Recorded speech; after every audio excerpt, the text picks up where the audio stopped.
Hello guys, welcome to our channel. आज हम शुरू करेंगे इंश्योरेंस लॉ।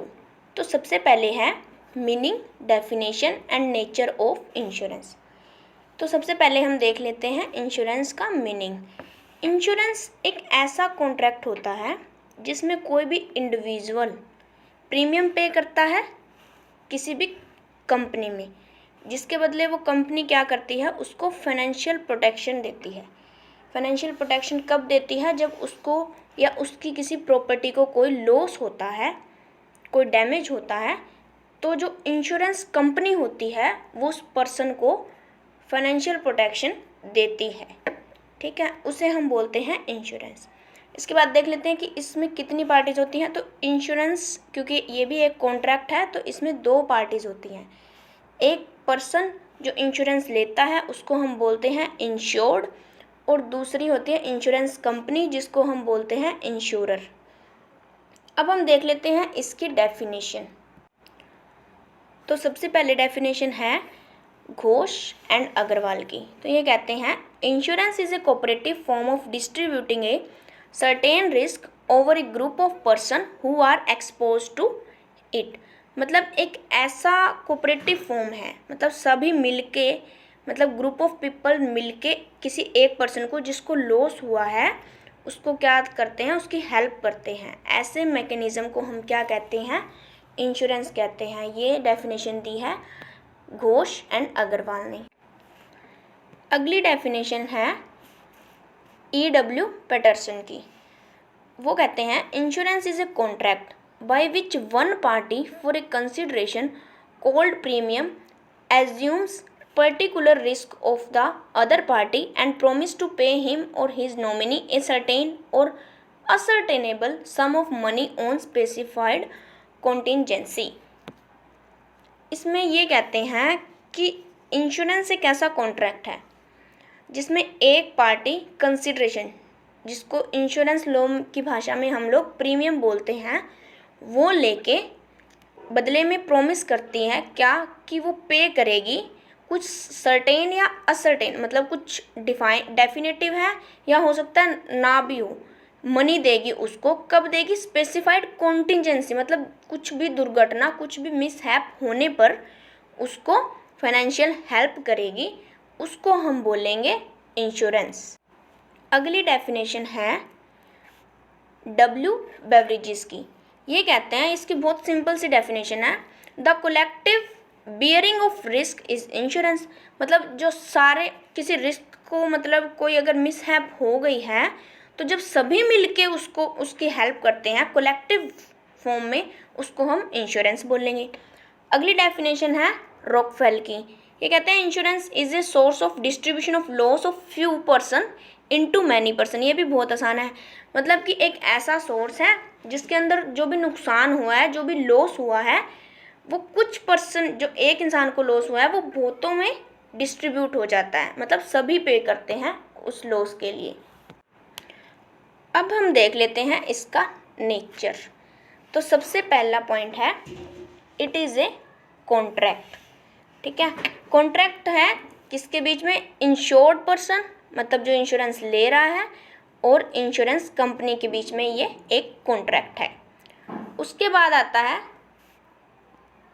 कंसीडरेशन, या इसको हम बोलेंगे अमाउंट ऑफ पेमेंट। तो इंश्योरेंस में जो होता है कंसीडरेशन होती है in the form of premium. जो प्रीमियम, जो भी बंदा इंश्योरेंस ले रहा है वो प्रीमियम भरता है पहले, तो वो जो प्रीमियम होता है उसे एज ए कंसीडरेशन माना जाता है इंश्योरेंस में।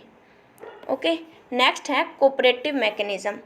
तो इंश्योरेंस एक कोऑपरेटिव है, मतलब कोऑपरेटिव मेथड है जहाँ पे किसी एक पर्सन को जो लॉस होता है वो पूरी सोसाइटी बोर्न करती है, पूरी सोसाइटी भरती है उसको।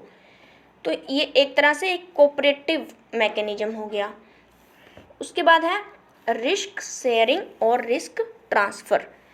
तो इंश्योरेंस में रिस्क जो है वो ट्रांसफ़र हो जाता है एक इंडिविजुअल से पूरे ग्रुप में, मतलब कि नुकसान हुआ एक को, बस सेम ही पॉइंट है, ज़्यादा कोई डिफरेंस है नहीं इसमें, बस इतना ही है कि किसी एक को नुकसान हुआ, किसी एक के साथ दुर्घटना घटी, तो वो जो ट्रांसफ़र हो जाती है सभी में, मतलब जो सभी मिलके उसको फुल करते हैं, कंपनसेट करते हैं, okay, in the form of insurance. Fifth point है इंश्योरेंस कंपनसेट्स फाइनेंशियल रिस्क ओनली, कि जो हमारा इंश्योरेंस है वो सिर्फ फाइनेंशियल रिस्क को ही कंपनसेट करता है। इसका मतलब है कि अगर किसी पर्सन को कोई लॉस हो गया, मान लो किसी ने अपनी कार का इंश्योरेंस करवा रखा था और एक्सीडेंट हो जाता है, कार को डैमेज हो जाती है, तो जो इंश्योरेंस कंपनी है वो सिर्फ उस कार के लॉस को ही पे कर सकती है। मतलब ये नहीं कि वो कोई और, मतलब अगर किसी की फीलिंग्स जुड़ी हुई है तो कुछ, मतलब सिर्फ फाइनेंशियल मॉनेटरी हेल्प कर सकती है। तो ये भी इसका एक नेचर ही हो गया कि ये सिर्फ फाइनेंशियल रिस्क को ही कंपनसेट करती है। उसके बाद है sixth point, based upon certain principles. तो इंश्योरेंस के कुछ बेसिक या जनरल प्रिंसिपल्स होते हैं, जो सबसे पहले है इंश्योरेबल इंटरेस्ट, फिर है अटमोस्ट गुड फेथ, फिर है इंडेमनिटी, सब्रोगेशन, कोजा प्रोक्सिमा और कंट्रीब्यूशन। ये हम डिस्कस करेंगे बाद में।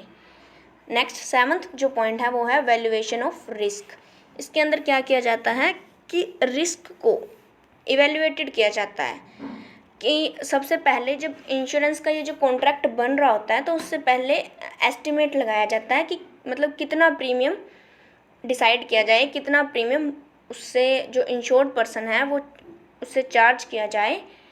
तो उससे पहले रिस्क को इवेल्युएट किया जाता है कि किस तरह का रिस्क, मतलब इसीलिए तो मतलब जो इंश्योरेंस है उसकी कैटेगरीज बनाई गई हैं, तो उस हिसाब से रिस्क का जो इवेल्युएशन होता है इंश्योरेंस का कॉन्ट्रैक्ट बनने से पहले, ओके।